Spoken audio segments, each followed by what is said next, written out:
This is a really interesting video because I want to talk about 10 different realizations from my life, how this kind of awareness can change your life forever and is actually changing your life forever. But before we start, firstly I want to say welcome to a fresh new month of December, the 12th month of the year, which is kinda a month of many closures, many realizations and moments where we start connecting the dots. Firstly, because many of us are reflecting on how the whole year was going, and therefore we come to many great realizations, what knowledge we need to keep up, how or where we were losing the connection with our values or where we were not embodying them, and so on. So a great month, and I want to remind you that this December will provide you insights and realizations that will make your 2024 a year of consistent dreams come true moments. So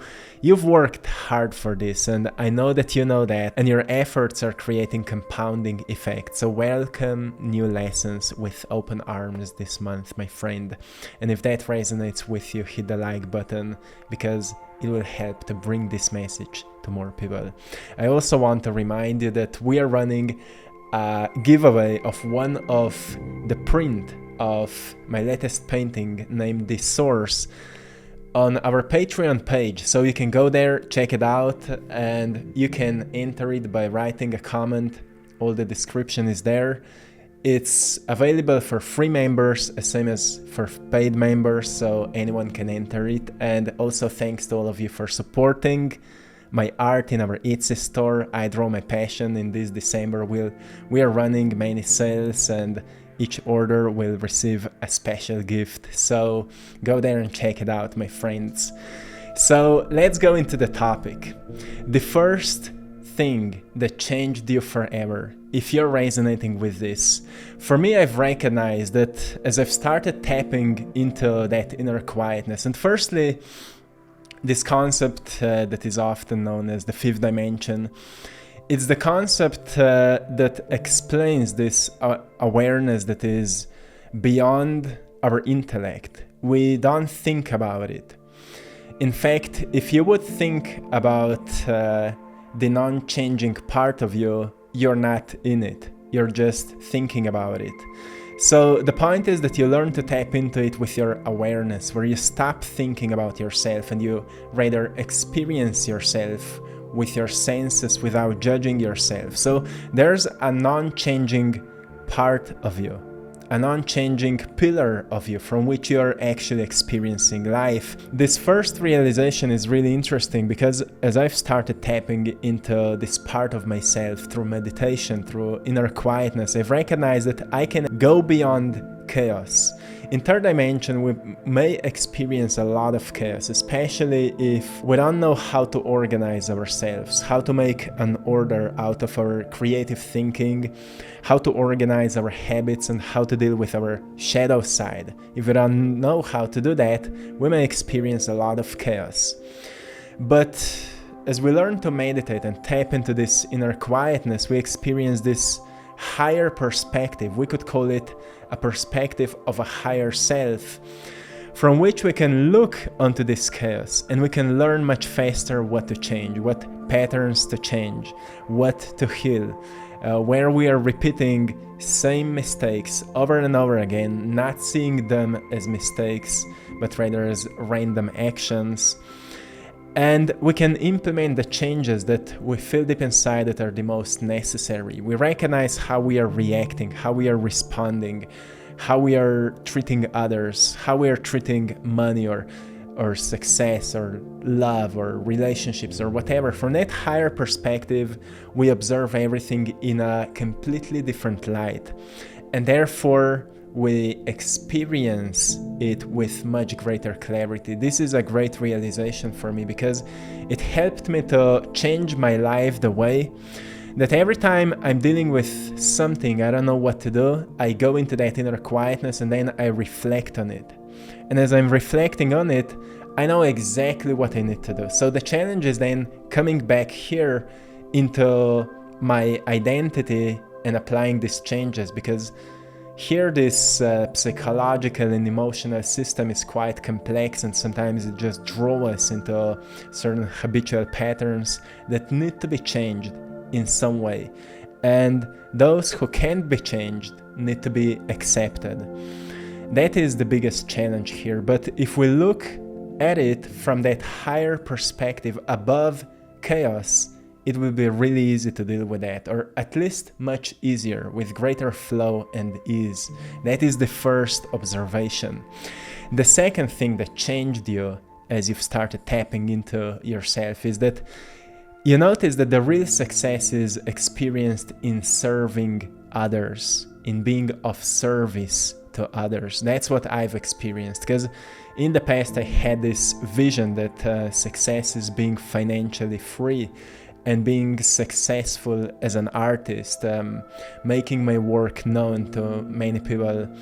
And as I've started seeing the growth of all of that, I've recognized that actually the most satisfaction came to me when I've noticed that my work is helping others. And as I've started seeing more of that, I've started to notice what these old ancient spiritual teachings were always talking about: being an example rather than just someone who's giving advices, being an example of what you've learned, and constantly deepening your understanding of what you think to be the truth, or what you feel to be the truth.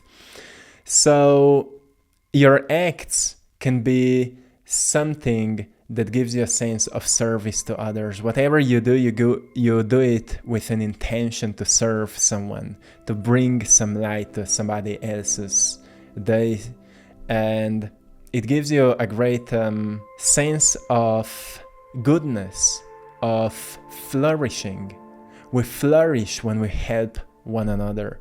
And I think it's something that is really important that I've learned in my life as I've started tapping into it, because I've recognized, in that state, you are not separated from anyone. So when you come back into your ego, you recognize that separation has a purpose, to learn from one another. That's something we'll be talking later, but it gives you this sense that we are not separated here, or we don't have this illusion of separation to be in fights, but rather to find different perspectives so we can notice meaning of them. Then the third realization that changed you forever, at least it changed me forever, is that duality is the greatest teacher, because different perspectives, as I've mentioned, create a gap in which you can find the truth. So when I have one opinion about something and you have another opinion about it, in old way of thinking, I could fight with you, like, no, this mine is right and yours is wrong. But as I've started tapping into this vastness of myself, I've recognized all opinions are right opinions, but each of us may explain things differently according to our understanding. So it's not about being in fight with one another. It's about recognizing what resonates and where is the truth within that opinion. And the truth is then the fundamental spot what we are searching for.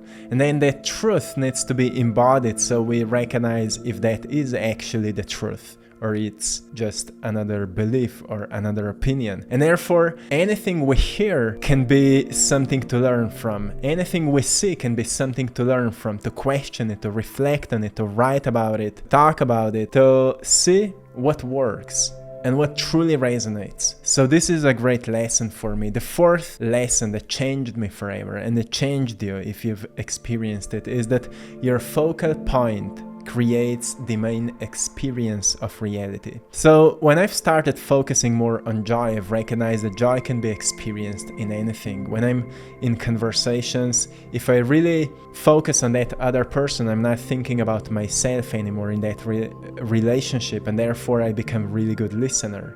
And that can be a joyful experience. Doesn't matter what that conversation is about, it becomes a joyful experience. And most of the time we may be in our own minds when we're listening others, like how we will respond, what we'll say back.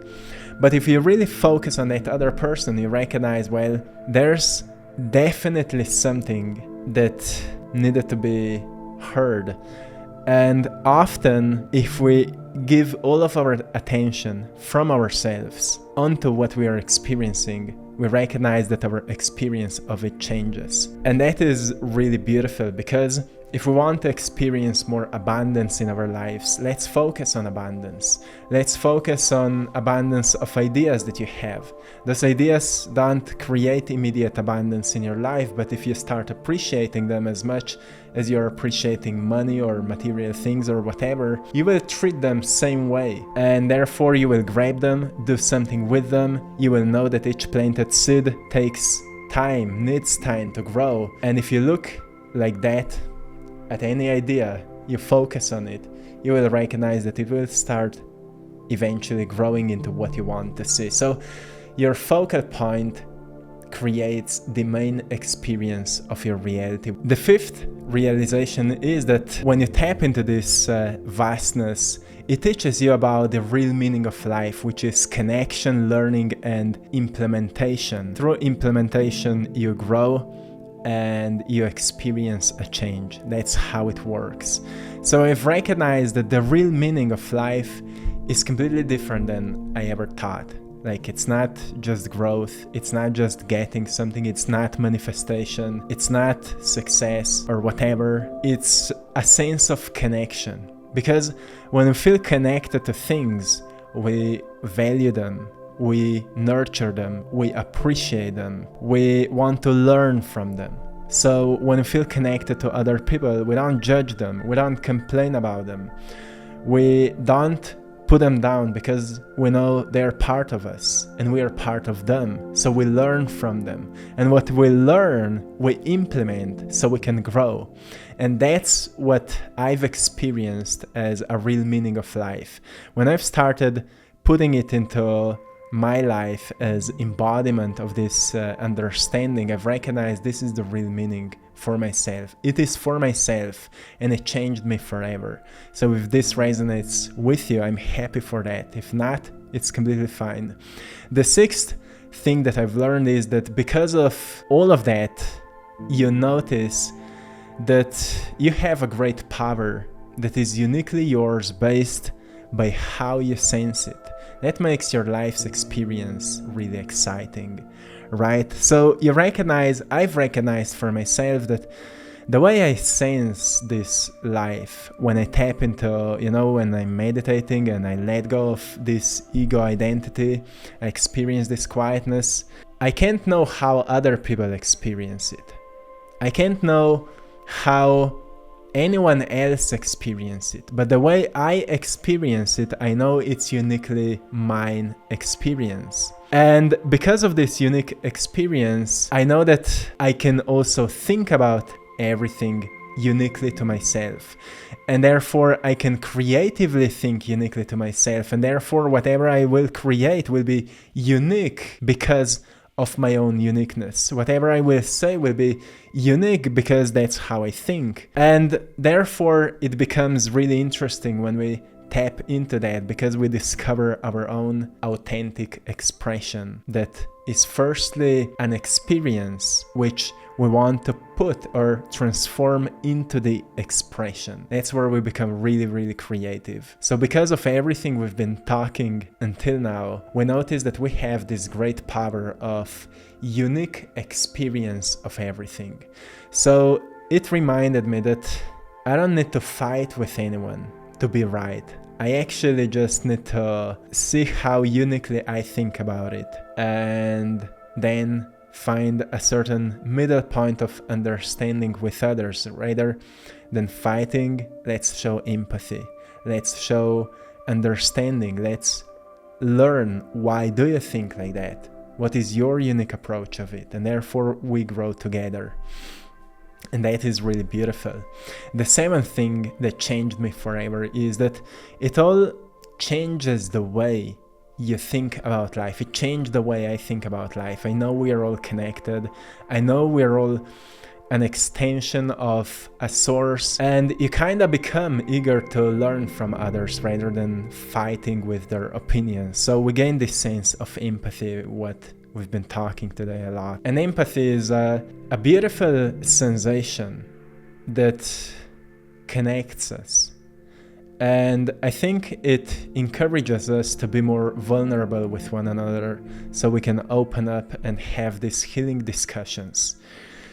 When we're just projecting our own beliefs onto others, we close ourselves down. We don't need someone who's just, giving us advices without being an example of it. But we love conversations where people actually show us a sign of care. When they question us in empathic and compassionate way, that we feel like that person truly cares what I'm going through. That's what we love the most, and that's what I've learned when I've started tapping into this vastness of higher consciousness, or however we want to call it. Another thing is that I've learned that this energy of connection that is linking all life together is something that we are craving the most. And we can call it love, we can call it bliss, we can call it higher consciousness or whatever. The point is that that's what we are craving. We are craving this energy of connection that is linking all life together. So if you do a certain meditation, the way that you experience this connection, you recognize that this is life. You're experiencing life moving through you. And as you experience that, something changes within you. It changes forever because you recognize, well, once again, if I'm connected to everything and everything is connected to me, it means that if I grow, everything grows. It means that if I become more flourishing, everything will flourish. That is a beautiful experience that can be, I think, only understood if we experience it. So don't make it an intellectual idea, but rather try it out. The next thing is that it leads to daily transformation. Every single day we're aiming towards deeper connection. We recognize that the point is that you tap into that changeless you, and you recognize it's not about changing yourself. It's more like becoming more of yourself. And you don't become more of yourself by forcing yourself to be more. That leads to force and more separation and being really hard on yourself and so on, which is nothing wrong with that. I think at certain point at the beginning we need that. We need to push ourselves into change. And we need to push ourselves into being more disciplined if we were lacking discipline.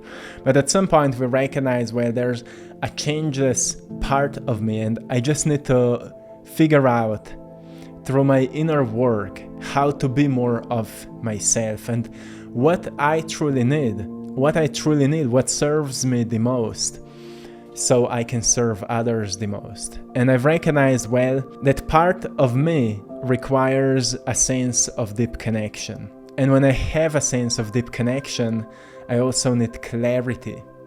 And when I have a sense of clarity, I become really creative. And when I become really creative, I need to express that creativity. And when I'm expressing that creativity, it puts me into a flow state. And when I'm in flow state, I experience a great amount of joy. And when I experience a great amount of joy, I want to share this joy with others. And when I'm sharing this joy with others, I experience great sense of happiness. And when I experience great sense of happiness, my life just becomes more blissful. So when I've started noticing this pattern, I've recognized this is who I am. And if that's who I am, maybe everyone has these certain needs that they need to fulfill. So let's find a way to bring message to people that may encourage them to discover themselves and their own needs as well. And that's why I said that it leads to daily transformation. And the last thing I want to give you that I've noticed in my life, my values changed completely. In the past, I was valuing success and building huge businesses. That's what I thought this is the main thing. So I'm valuing growth to be really big and so on and so on.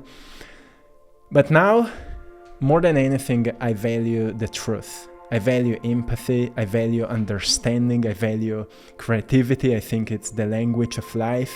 I value listening. I love listening to others, even though it's sometimes a challenge because you want to say something.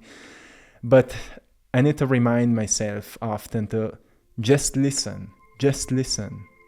Don't be the talker. Just listen. I value joy. I value perseverance. I value not needing to be right. This is a great one. I've started valuing action even more, work even more, because I know that firstly there needs to be an inner experience of clarity and understanding, and then you have to put it into work. Because if you don't, someone else will, maybe something more harmful. And if you know what could be better or what could be healthier, you need to put it into work. And that leads to hard work. And hard work is not work of forcing, it's just work that creates more results, more meaningful results, more results that lead to grow and more results. That is to me a hard work. So I've started valuing more of that because I think this world needs it, this society need that understanding.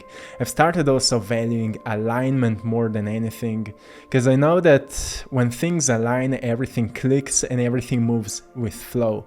When things are not aligning, we need to recognize what to change and what to accept. And for that, we need a great amount of mindfulness to recognize what to change and what to accept. And therefore, I've started valuing acceptance as well a lot. Those are the values that changed, that were added into my life after I've started experiencing this. So I hope you found great value in today's video, and that many of these things maybe also resonate with you. Let me know in the comment section how you feel about it, how the fifth dimensional consciousness changed you forever. Let me know. And once again, thanks to all of you for supporting my art in our Etsy store. I Draw My Passion. You're all truly appreciated. With that, you're supporting this mission. And thanks to everyone for joining us in our Patreon community. Thank you so much. And till next time, one love.